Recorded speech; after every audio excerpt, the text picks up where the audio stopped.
Pizza guys or girls, does your shop have a no delivery list? What houses are on it and why? Story 1.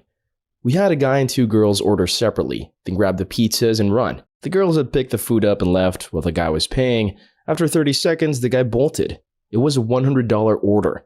My manager, who's a frequent gym goer, leaped the counter and gave chase. The two girls had gotten into the car with the food, but when they saw my manager, they drove off, leaving the guy. My manager chased him 3 blocks and was gaining on the guy when the girls pulled up and the guy got into the car. Unfortunately for them, all 3 of them went to school with a kitchen hand at the store, so we had names, jobs, addresses, and Facebook accounts. We contacted them all on Facebook and got them to pay for the pizzas the next morning under the threat of contacting the police. We also put them on the no delivery list. Story 2. I used to be a delivery driver for Pizza Hut. I used to work the Sunday afternoon shifts and would have the same man order a supreme pizza every week. I was always the one to deliver his order because most of the time I was the only driver on duty at the time of day. Alan was a nice, quiet man who had a lovely front porch. One day I didn't take his delivery for some reason. Poor Marvin took the delivery instead on that day that Alan decides to open the door stark naked. Alan wanted to show me, a small redhead girl, the goods, not big black Marvin. Alan never got another delivery. Story 3. I delivered for a while in college and there were 2 we don't deliver there neighborhoods. The manager actually allowed it to be the driver's choice, but pretty much everyone said no. I actually had a friend who grew up in one of those neighborhoods and knew it wasn't just drug dealing and murdering psychopaths running rampant. So I said yes, and I delivered to these neighborhoods. One time I was delivering to an apartment that was part of a triplex or guardplex, and some kid outside, probably like 5 or 6 years old, stuck his finger at me and said, "This is a robbery, give me your money." I just chuckled and kept walking. While I was giving the person their pizza, I heard from behind me, "The hell you think you're doing, boy? Don't you know he's the only one who delivers here?" Then as I was walking back to my car, he was standing on the sidewalk, Mom several feet behind him, and he said, "I'm sorry." Story 4. Ugh, I am on the no deliver list for 2 restaurants because my roommate is a fucking idiot and can't do the math to save his life. He once sent a driver away after a heated conversation with a 25-cent tip. Unfortunately, I was in the shower at the time. It wasn't until afterward when he was explaining the situation to me that I realized what a moron he was. The bill came to $20.25. He gave the guy $20 and thought it was a good tip because we ordered 2 sandwiches that were basically $7 apiece, and a $1 soda for a total of $15, so a $5 tip. In actuality, the sandwiches were $7.99 and the soda was $1.99. So $18 right there. There was a $2.25 delivery fee, so $20.25. Unfortunately, the delivery guy spoke almost zero English, so all he could say was, "Not enough," to my roommate. And my roommate is an asshat who wouldn't read the damn receipt. He's no longer allowed to answer our door. Story 5. Yes, I worked for a pizza place in high school. One of my friends was killed during a delivery. Apparently, the husband had been in trouble before for domestic violence or something. I heard stories about the wife answering the door with fresh blood on her face, black eyes, and that sort of thing. A couple of other guys actually called the cops after delivering the pizza. Anyways, my friend shows up to deliver the pizza, and I guess the husband thought he had called the police a few nights before. The husband shot and killed my friend. Story 6. Worked at a Hungry Howie's Pizza in college. They're basically a cheap discount pizza chain. We had a few stores in a college town. Mine served the local college campus and the areas out west and south. These included the bad parts of town. We had a list about 10 or so neighborhoods or streets we did not deliver to because drivers had been robbed, one of which was a rather large government housing project. That never went over well when I had to explain it to people. They often bitched me out like it was my idea or called me a racist.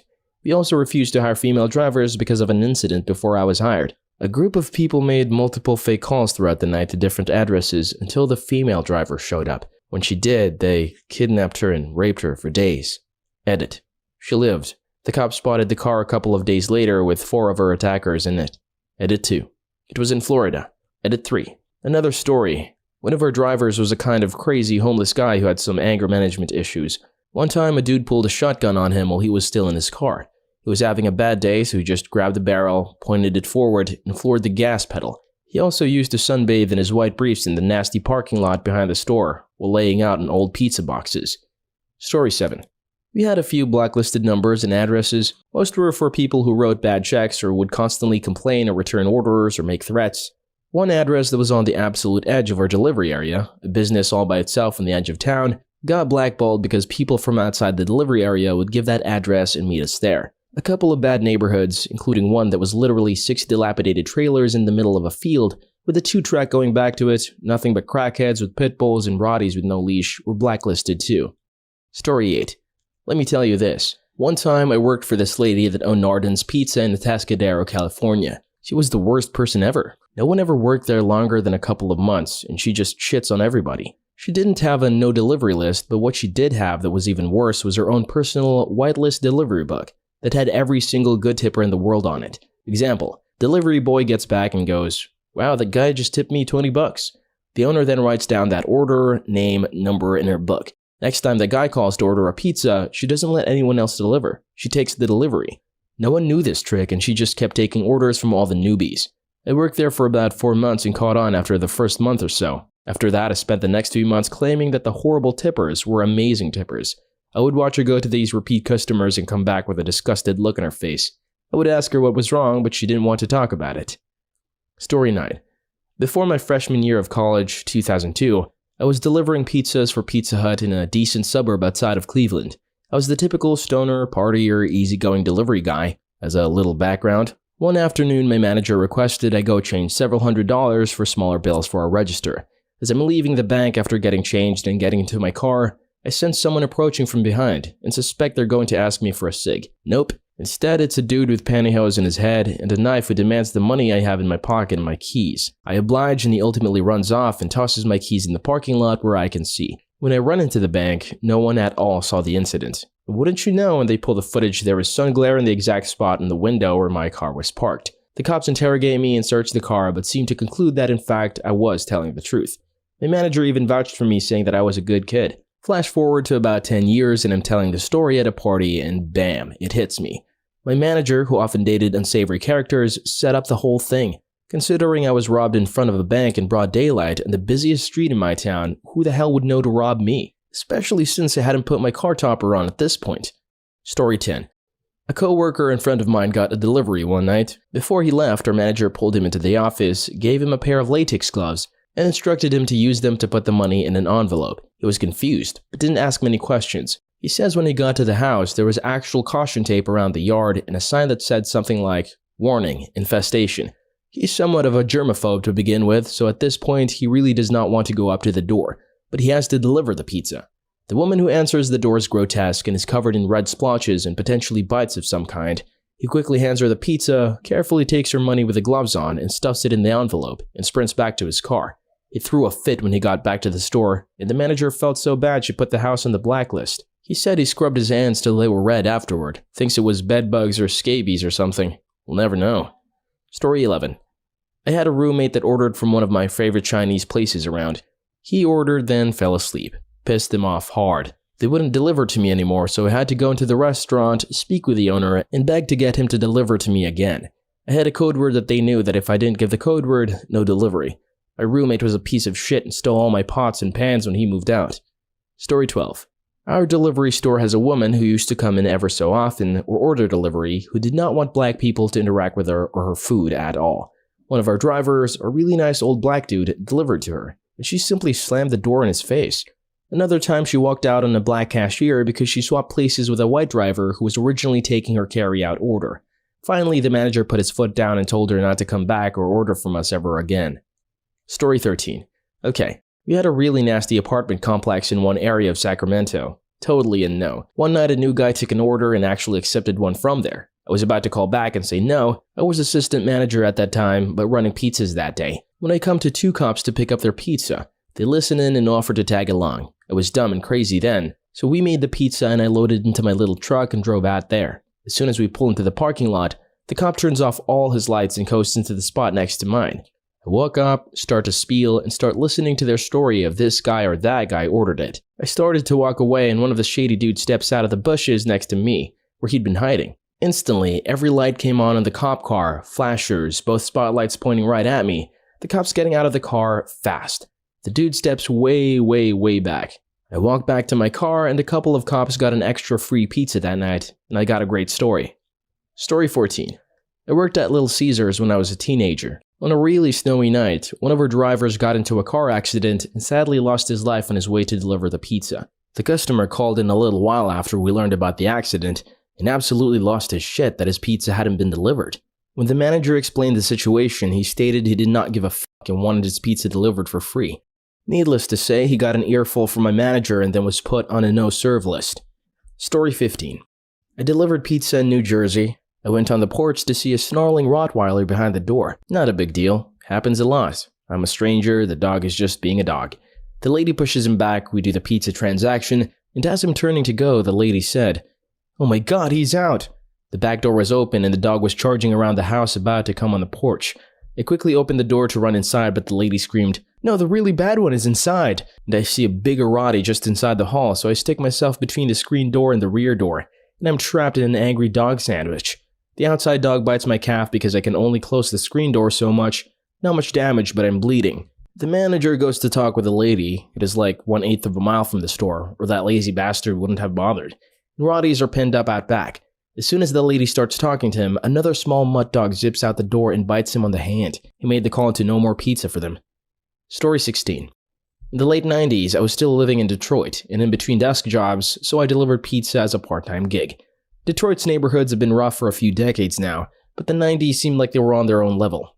I won't say the specific neighborhood, but there were some really rough ones. This one house, though, this house was just in awful shape. I kind of figured this would be bad even as I was driving down the street to get there. Every other house, literally, was either burned out or very obviously abandoned. This one was just shitty looking, but I tried to be optimistic. I walked up to the door, awning kind of drooping over my head, and knocked. Almost instantly, the door cracked open, and all I saw was a dark hand with what looked like a Glock. "Leave the pizza and walk away." I complied, obviously, and told my manager that I wouldn't be delivering to that neighborhood anymore. Still stuck around with that job for another 6 months or so, but that was probably the only thing on that level I've seen. Story 17. Delivered pizza in high school living in New York. There were a couple of neighborhoods where we had to be escorted by police who were permanently stationed in the corners there. When you got to the building, we had to wait in the security booth that had bulletproof glass. This was all because people would call delivery places and just rob the people of the money they would carry, and sometimes the cars too. Story 18. I delivered to the dorms when I was in college, back before credit cards could be used to pay for pizza. In the largest men's dorm, we had a war with some of the residents, after they got pissed when we wouldn't accept an expired coupon for a 14-inch pizza order. So they kept calling us up with ghost orders and making life hell for us over a few weeks. So we stopped delivering to anyone in that dorm. As we were the cheapest pizza in town, that did not go over well with them. The resident advisors got every student in that dorm together and told them to knock it the fuck off or get kicked out. So we tried to deliver again and the same shit happened. So we banned that dorm forever. It was cool by me because those idiots would place 5 to 20 pizza orders and tip $2. Edit. It was the mid-80s and there was no caller ID. Most of the students used the wall of payphones we had in the lobby, but some rooms had their own phones.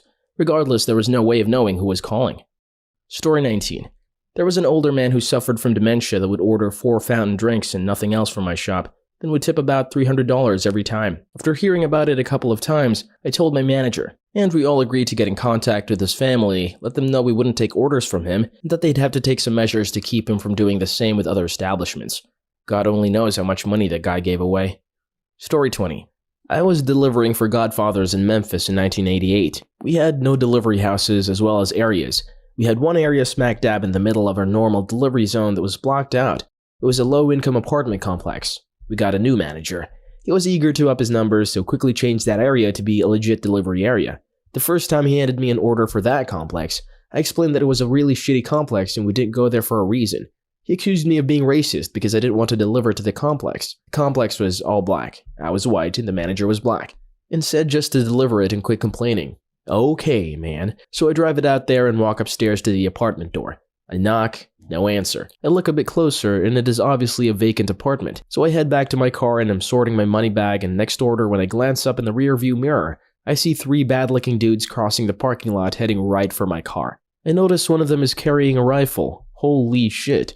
I crank up my shitty VW Rabbit, threw it in reverse and hauled ass out of the lot. I get back to the shop and the new manager accused me of making it all up and said he didn't think I had even attempted to deliver it. He says to go back out there. I say no fucking way, dude. He insists, so I insist he come with me. He agrees. We drive back out there, he carries the pizza up the stairs, realizes that it is a vacant apartment, and quickly gets back in the car. Sorry, dude. You were right. It was a setup. We got back to the shop and he marked the whole area off limits again. Story 21. I used to deliver sandwiches to a shop. We had to blacklist this one lady who would call up last minute and demand 50 to 100 sandwiches for her meetings. and she wanted them delivered in 15 minutes. We explained things to her over and over again that this was not how it worked, but she still demanded her order. So when it showed up 45 minutes later than expected, she became a monster, causing a scene, not tipping, sending in complaints to the district manager, etc. This happened so many times, and finally one day, she called in an order for 200 sandwiches and wanted it in 15 minutes. I delivered it myself and she took the sandwiches from me for her meeting. I sat there and waited for her to sign the receipt, and waited, and waited. Turns out she took the sandwiches into her meeting and booked the hell out of there, not signing the receipt.